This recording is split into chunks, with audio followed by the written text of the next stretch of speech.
Hi friends, வாங்க இன்றைக்கி ஒரு குட்டி மினி விலாக் பார்க்கலாம். இன்றைக்கி காலையில் சீக்கிரமாகவே எழுந்து பூஜையெல்லாம் பண்ணிடலாம். இன்றைக்கி செவ்வாய்க்கிழமை இல்லைங்களா, செவ்வாய் ஒரு இதே பண்ணிடலான்னு பார்த்தேன். பரவாயில்ல, இன்றைக்கி கொஞ்சம் டைம் இருந்துச்சு. அதனால் ஒரு 5 மணிக்கெலாம் சாமியெல்லாம் கும்பிட்டு முடிச்சுட்டு அப்புறம் கோவிலில் போயிட்டு விளக்கெல்லாம் ஏற்றி சாமி இன்றைக்கி கோலம்லாம் சூப்பராக போட்டாச்சுங்க. போட்டு முடிச்சுட்டு சாமி நல்லா திருப்தியாக கும்பிட்டுட்டு ஒரு 6 மணி போல் தான் சமைக்க ஆரம்பித்தேன். ட்ரெஸ் எல்லாம் அயன் பண்ணி வச்சுட்டு பூவெல்லாம் பறிச்சுட்டு கந்தசஷ்டி கவசம் போட்டு விட்டுட்டே அப்படியே கந்தசஷ்டி கவசம் பாடிக்கிட்டே சமையல் பண்ணிட்டேன். சமையல் இன்றைக்கி ரொம்ப சிம்பிளான சமையல் தாங்க. தேங்காய் சாதம், வத்தல் தான் வறுத்துருந்தேன். அப்புறம் மதியம் தேங்காய் சாதம் எங்கள் ஹஸ்பண்டுக்கு பிடிக்காது. காலையில் பிரேக்ஃபாஸ்ட்டுக்கு தோசையும் இது ஒரு வித்தியாசமான ஒரு சட்னி, அது கூட ரெசிபி போட்டிருக்கேன் பாருங்கள் ஷார்ட்ஸில். அப்புறம் என்னன்னே தெரிலங்க, இன்றைக்கி கோவிலேருந்து பிரசாதமாக வந்துகிட்டே இருந்ததுங்க. அதுக்கெலாம் ஒரு குடுப்பனை வேணும்னு சொல்லுவாங்க இல்லைங்களா, அப்படி தான் இன்றைக்கி நான் ஃபீல் பண்ணேன். ஏன்னா இது ஒரு பெரிய விஷயம் இல்லைங்களா, எல்லார் வீட்டுக்குமே இந்த பிரசாதன்றது நான் வந்துகிட்டே இருக்காதுல்ல. இன்றைக்கி ஃபுல்லாகவே எனக்கு ஒரு 4 கோவிலேருந்து பிரசாதம். அதில் 2 கோவில் முருகர் கோவில், 2 அம்மன் கோவிலுங்க. ரொம்ப ஹாப்பி ஆயிடுச்சு.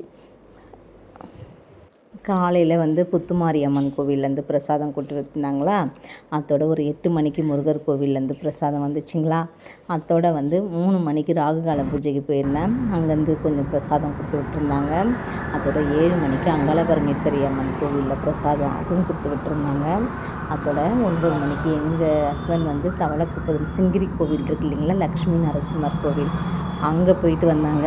அங்கேருந்து துளசி, இந்த ஜவ்வந்திப்பூ, குங்குமம், இது எல்லாமே பிரசாதமாக எடுத்துகிட்டு வந்தாங்க. இன்றைக்கி அதுவே ரொம்ப சந்தோஷமாகிடுச்சிங்க. ஒரே வீட்டுக்கு பொன் பொருள் ஆபரணம் நகை பணம் இதெல்லாம் வர்றதை விட அந்த கடவுளுடைய அருள் இருந்துச்சுன்னா, அனுக்கிரகம் இருந்துச்சுன்னா கண்டிப்பாக இதெல்லாம் வீடு தேடி வரும்னு சொல்லுவாங்க.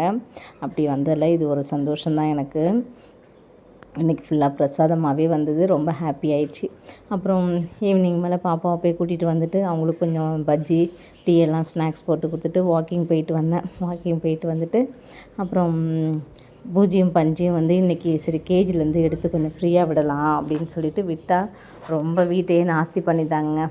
காலையில் கொஞ்சம் நேற்று தாங்க காலையில் வீட்டை துடைச்சி விட்டேன். திரும்பியும் இன்றைக்கி துடைக்கிற மாதிரி ஆயிடுச்சிங்க. பாருங்கள், அந்த ரூமை ஃபுல்லாகவே நாஸ்தி பண்ணி அப்படியே பஜ்ஜியெல்லாம் போட்டு இறச்சிட்டு தண்ணியை ஊற்றி டாய்லெட் போய் ரொம்ப அட்டகாசம் பண்ணிவிட்டு 2 பேருக்கும். ஆனால் ஹாப்பியாக ரொம்ப விளையாடிட்டுருக்காங்க. கொஞ்சம் நேரம் கூட பூஜ்ஜி பஞ்சியை பிரிஞ்சு இருக்க மாட்டேங்குதுங்க. அளவுக்கு 2 பேர் ரொம்ப க்ளோஸ் ஃப்ரெண்ட் ஆகிட்டாங்க.